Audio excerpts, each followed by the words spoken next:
Young ladies and gentlemen, good evening to everyone.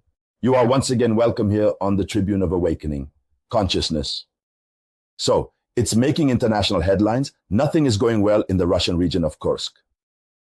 That is to say, we had underestimated this penetration of the Ukrainian army and the NATO army in this part of Russia.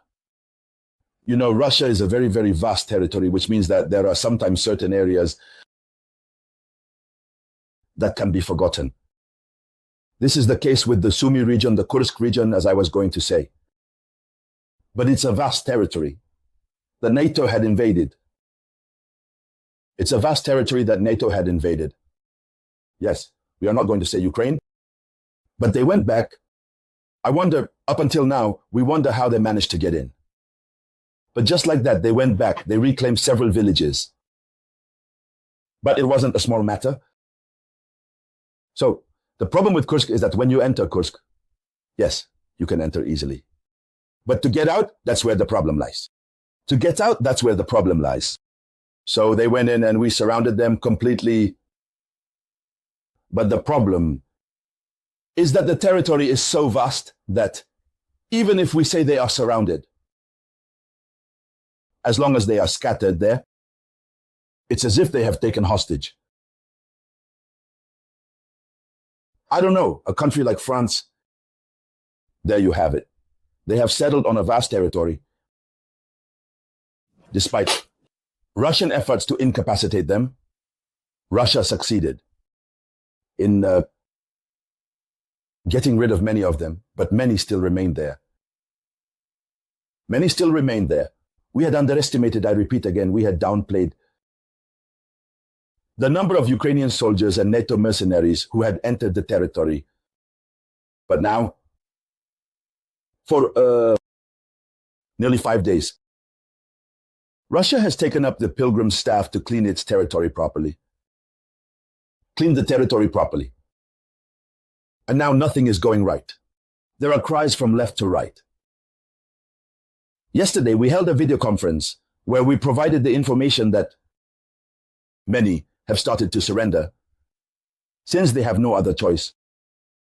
But beyond this aspect, there are tears.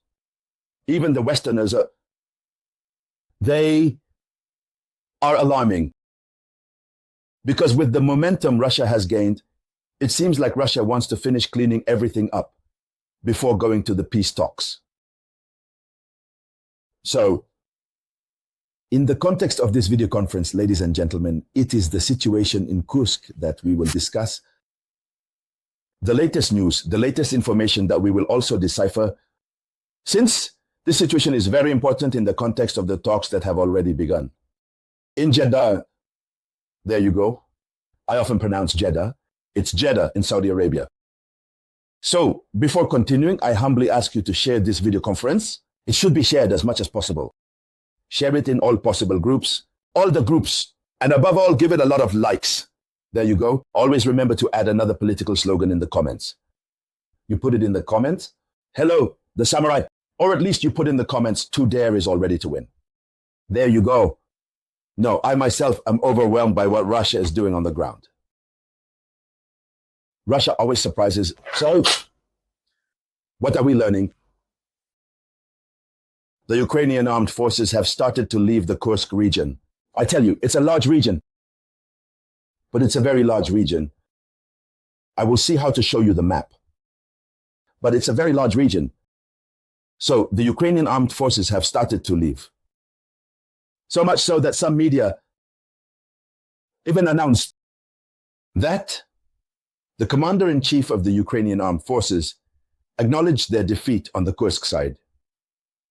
Now, Zelensky Alexander came back to insist. No, he denied that they have not left. So, let's first go into the details with the information. Then we will revisit some details that this commander-in-chief had to provide. So, what we know about the situation during the pandemic, in the last 24 hours, Russian troops have covered a record distance of 50 kilometers in the Kursk region. In terms of war, 50 kilometers is not insignificant.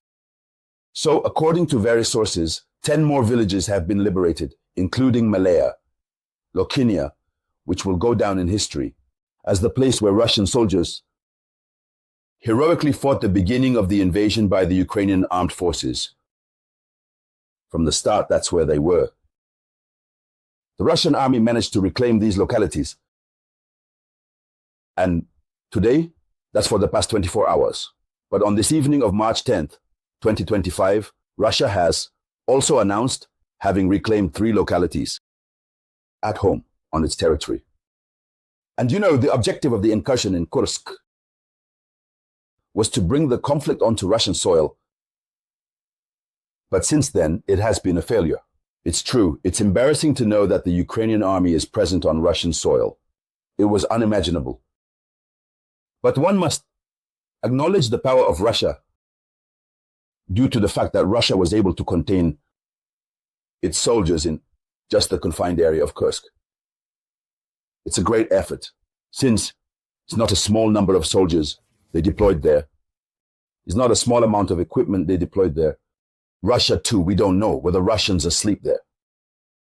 They didn't have, the intelligence services weren't functioning, but they are numerous. You can't imagine.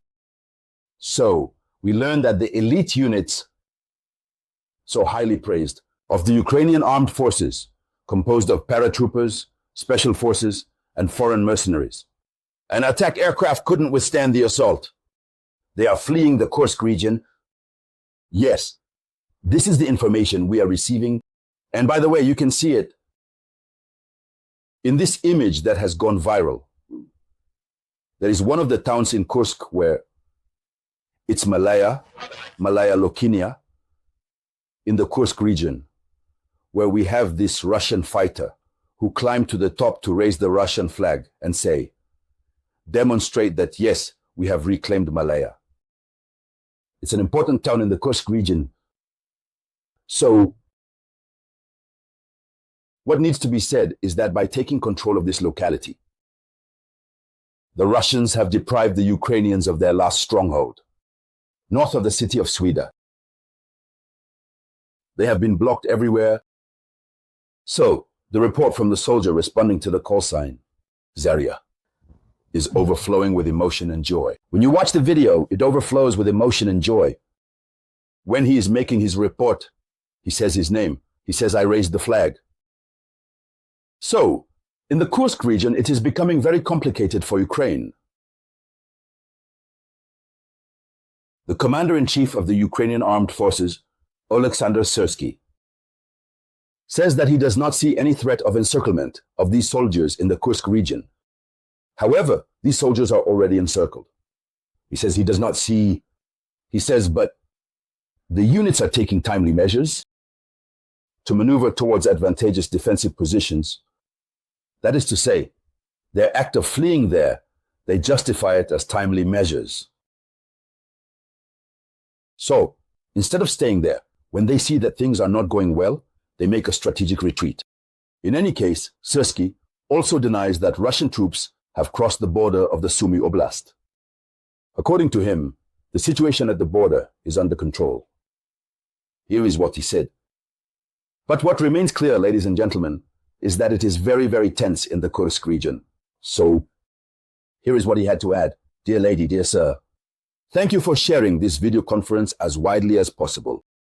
I will get back to you shortly with more news.